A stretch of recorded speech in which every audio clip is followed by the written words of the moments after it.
já há algum tempo já, para não dizer alguns anos, algumas décadas, eu trabalho com a história do cristianismo, história da igreja, história da teologia também, que é uma outra disciplina que ela anda em paralelo à história da igreja, onde nós buscamos compreender o contexto ou o cenário, né, político, teológico, religioso, social, cultural, em que as doutrinas foram sendo desenvolvidas pela igreja, pelos seus líderes, por grandes protagonistas aí na história do cristianismo, enfim, muito conteúdo para a gente trabalhar.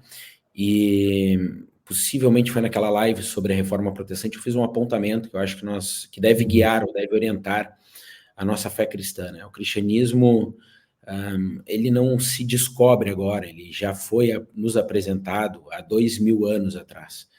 Então, o cristianismo não precisa de modernidades, de inovações, ele precisa resgatar de maneira contínua e frequente a tradição, né, da igreja, a tradição da teologia protestante, da teologia cristã e da teologia bíblica, e principalmente olhar para aquilo que grandes nomes e grandes homens e mulheres ao longo da história nos ensinaram sobre as escrituras e sobre o evangelho.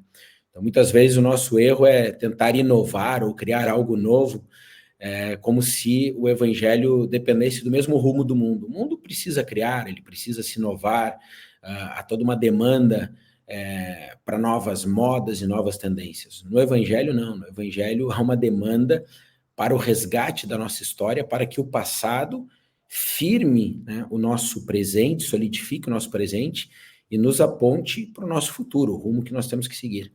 Então, quando nós olhamos para trás, nós sabemos o caminho a ir adiante. E isso é uma das características do evangelho, por isso estudar a história do cristianismo, a história da igreja é tão importante.